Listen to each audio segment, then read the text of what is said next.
For the last 2 weeks, I've been trying to better understand this. A solo developer spent 4 years building a game. Another team spent 2, with 20 to 30 people, and somehow the solo project feels more finished. And what makes it more interesting is that the team is made up of developers from AAA titles like Horizon Zero Dawn, Doom Eternal, Mass Effect, and The Witcher 3. So I started wondering, how does this happen? I'm talking about Road to Vostok and The Forever Winter. And I'm not even trying to do a full comparison here because it's way too early for that, but there's something here that's just hard to ignore. And please, don't take this the wrong way, I'm not saying Forever Winter is bad, it's trying to do a lot more. There's more systems, more chaos, a lot more going on. And then you've got Vostok, which is kind of the opposite. It's quieter, smaller, but that difference is kind of the point. Because when you load into Vostok, everything more or less just kind of clicks right away. You don't really have to think about it, you just intrinsically kind of get it. Where you are, what you're doing.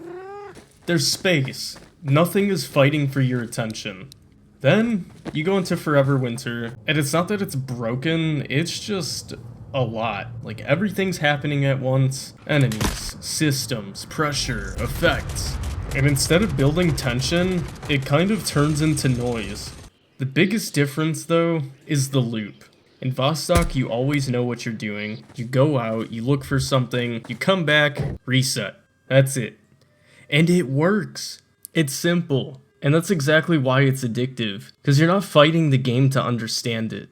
In Forever Winter, there is a loop, but it doesn't really feel connected in my opinion. It feels more like you're moving through systems instead of moving with them. And that's a weird feeling, because there's technically more there, but it doesn't feel better. And this is where I keep seeing the same argument, which is that it's early access and you have to expect jank. Which, yeah, that's fair, but so is Road to Vostok. And when you actually look at it, that explanation kind of falls apart a bit.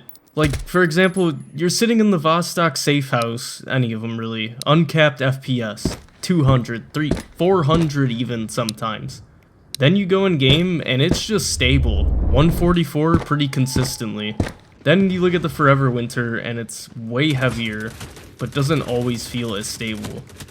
Even just the file size alone, Vostok is like, what, 10 gigs? Forever Winter still sitting at like 40 plus or something like that. Down from 90. So I mean, kudos to them for at least like shrinking the game a bit. But even with all of that, Vostok's AI just feels more consistent. It's not perfect, but it is consistent. Like it's doing what it's supposed to do. Whereas in Forever Winter, a lot of the difficulty just feels off. So yeah, early access explains some of it, but not all of it. And then when making this critique, I realized that it's also important to take into account the development time. Because from what we know, Forever Winter had around 2 years with a full team behind it. Vostok was closer to 4 years, but that was with one guy. And on paper, that should kind of balance out. I'm not a game dev myself, so I mean, maybe there's something I don't know. But more people, less time. One person, more time. But when you actually play them, it doesn't feel equal. Vostok still feels more cohesive, more locked in. And that's not really something you can explain with time alone. Time matters, but how you use that time matters way more. The main reason that I'm making this comparison between these two games, though, is because they both thrive on tension. You've got Road to Vostok, which establishes so much tension with actually very little elements to it. I mean, there's enemies, there's large open environments, and it's almost always mostly quiet. And then in Forever Winter, a game that was marketed on psychological horror, heavy tension, fast-paced gameplay, and tactics, it kind of feels like one game totally trumps the other in this category. Because I'm not going to say that Forever Winter has no tension, but the amount of tension that Vostok brings in comparison to Forever Winter is kind of staggering, in my opinion. Which, by the way, this is where the solo dev thing actually kind of starts to act as a strength as opposed to a weakness. Because with one person, there's no back and forth, there's no conflicting ideas, no, let's add this too. Everything moves in one direction. And you can feel that. Even if it's smaller, even if it's early, it feels intentional. And I think that's why it sticks. Because it's not that it's doing more, it's easier to settle into. So it's still early, things can change, but usually games don't accidentally feel this coherent. And this is the part that I'm having a hard time wrapping my head around. The fact that Road to Vostok has way less going on, but somehow manages to create way more meaningful tension.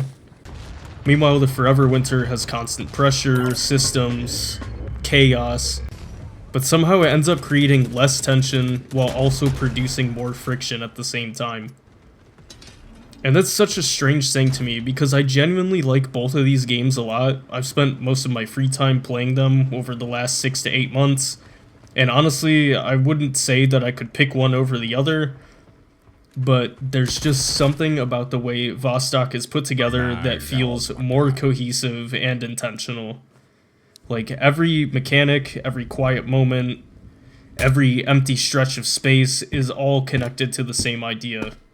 Which leads me back to my original point, and the part I still can't fully wrap my head around. How did one developer manage to create a more meaningful survival experience that feels more immersive and grounded than a much larger studio with AAA experience and far more stylized spectacle?